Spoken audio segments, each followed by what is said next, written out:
1절 말씀입니다. 요단강 건너 유대 지경에 이르시니, 3번에 걸친 갈릴리 사역을 마치신 예수님은 이제 갈릴리를 떠나서 공생의 마지막의 사역을 향해서 점점 나아가십니다.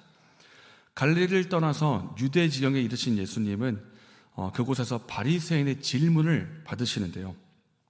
3절 말씀에 사람이 어떤 이유가 있으면 그 아내를 버리는 것이 옳으니까. 사실 바리새인이 한 이 질문은 예수님을 시험하기 위해서 했던 질문이었습니다. 당시의 논쟁거리 중에 하나가 이혼에 대한 것이었는데, 이 이혼에 관한 주제는 바리새인 안에서도 의견이 분분한 그런 논쟁거리였습니다. 바리새인의 학파 중에는 힐렐 학파와 샴마이 학파가 있었다고 합니다. 이혼과 관련해서 어디까지 허용이 되는가를 두고 이 두 학파가 서로 논쟁을 했는데, 율법을 엄격하게 해석을 하는 샴마이 학파는 말하기를 간음의 이유 외에 어떤 것으로도 이혼은 안 된다, 그렇게 말을 했습니다.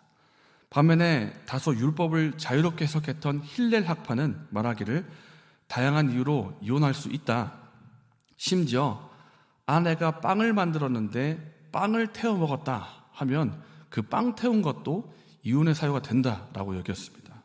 그러니까 이게 이유가 되면 여러 가지 이유가 다 되는 겁니다. 그냥 마음에 안 든다 그러면 이혼의 사유가 되는 겁니다. 남자로부터. 이렇게 이혼 사유에 대해서 논쟁이 있었는데, 그 논쟁이 되는 구절이 뭐냐면 신명기 24장의 1절 말씀입니다. 사람이 아내를 맞이하여 데려온 후에 그에게 수치되는 일이 있음을 발견하고 그를 기뻐하지 아니하면 이혼 증서를 써서 그의 손에 주고 그를 자기 집에서 내보낼 것이요 라고 나와 있는데, 여기서 아내를 데려왔는데 아내에게서 수치되는 일이 발견이 됐다. 도대체 이 수치되는 일이 무엇이냐 하는 것이 논쟁이 된 것입니다.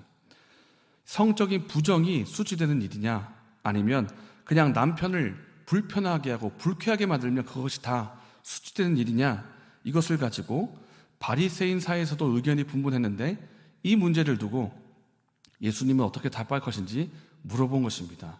그리고 시험을 한 것입니다. 하나라도 어느 학파에 걸리는 일이 생기면 이제 걸고 넘어지겠다 하는 심산으로 물어본 것입니다.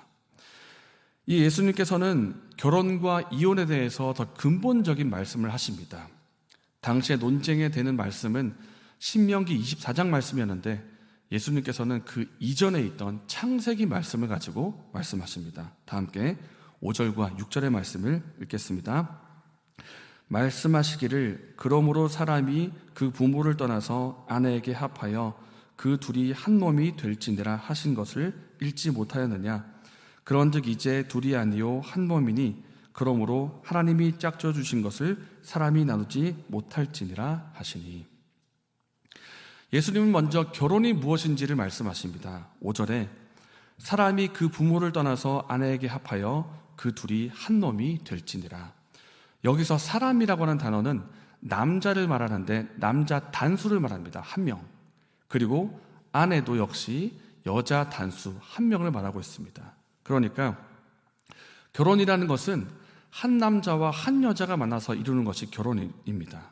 그리고 5절 말씀에 나와 있는 합하여라는 단어가 있습니다. 합하여. 이 합하다라는 단어는 그 어원이 접착제로부터 시작된 단어입니다.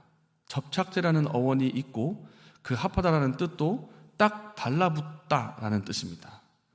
그러니까 합하다라는 것은 접착제로 붙여서 딱 달라붙어 있는 것처럼 한 남자와 한 여자가 결합해서 한 몸이 되는 것을 결혼이라고 말합니다. 그러니까 이 결혼은 영적으로 그리고 육체적으로 심적으로 깊은 결합이 있는 것을 알 수가 있습니다. 그래서 6절 말씀입니다. 이제 둘이 아니요 한 몸이라는 것입니다. 둘이 아니다, 하나다. 이미 하나가 되었는데 그것을 하나님께서 짝지어 주셔서 하나가 되게 만드신 건데, 마치 이혼이 얼마든지 허용되는 것처럼 말하고 있는 이 바리새인의 질문부터가 잘못된 것이다 라고 말씀하시는 겁니다.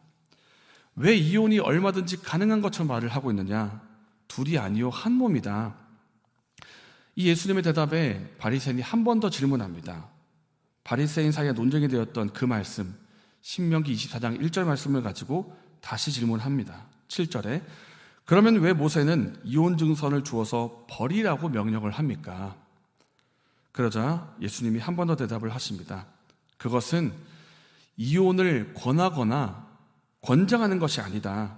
하나님이 나눌 수 없다고 분명히 말씀하셨는데 너희가 그 말씀에 불순종해서 자꾸 나누니까 너희의 완악함을 최소화시키기 위해서 이혼 증서를 쓰라고 한 것이다.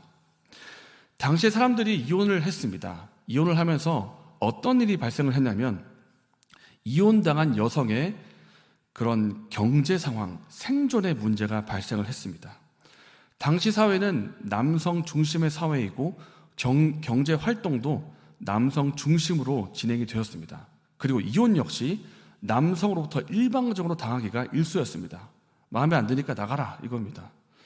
이렇게 되면 이혼당한 여성은 경제 활동을 할 수가 없는 사회이기 때문에 당장 먹고 살기가 힘들어집니다. 그렇다고 해서 쉽게 재혼을 할 수도 없는 노릇입니다. 이렇게 하나님이 분명히 할 수 없다고 한 이혼, 나눌 수 없다고 말씀하셨는데 그 결혼관계를 깨뜨리고 그것도 모자라서 여성까지도 죽음으로 내모는, 사지로 내모는 이 완악함이 유대 사회에 있었기 때문에 모세가 이혼 증서를 써주라고 말한 것입니다.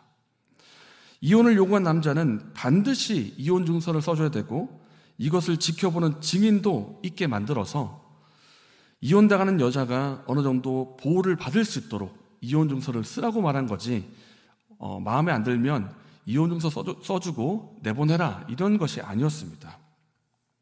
이혼을 장려하기 위한 법이 아니다라고 예수님께서 말씀을 하신 겁니다. 그리고 이혼에 대해서 예수님께서 결론적인 말씀을 하십니다. 9절에 누구든지 음행한 연고 외에 아내를 버리고 다른 데 장가드는 자는 간음을 하는 것이다. 그러니 다른 이유를 가지고 쉽게 이혼하는 그런 죄를 범하지 말아라 라고 결론을 내리신 겁니다. 사랑하는 여러분, 제가 체험하지 않았기 때문에 그리고 경험적으로 말씀을 못 드리겠지만 하나님의 말씀으로 드립니다. 결혼은 하나님 안에서 영적으로 그리고 육체적으로 심적으로 깊은 결합을 이루는 것이고 하나님이 짝져 주신 결혼입니다. 그렇기 때문에 이 결혼은 사람이 나눌 수가 없습니다. 그러니 하나님이 짝져 주신 이 배우자를 소중히 여기고 또 사랑합시다. 하나님이 주신 이 가정을 소중히 여기고 아름답게 가꾸어가는 은혜가 저와 여러분에게 있기를 바랍니다. 이 시간 말씀을 생각하면서 기도하겠습니다. 하나님이 나에게 허락하신 이 배우자가 내게 주신 짝이라는 것을 알고 결혼관계를 소중히 여기게 하여 주시옵소서. 배우자와 이룬 이 가정을 귀하게 여기고 믿음의 가정으로 잘 세워나가게 하여 주시옵소서. 이렇게 기도하시고 개인적인 기도 제목으로 기도하시고 자유롭게 돌아가시겠습니다.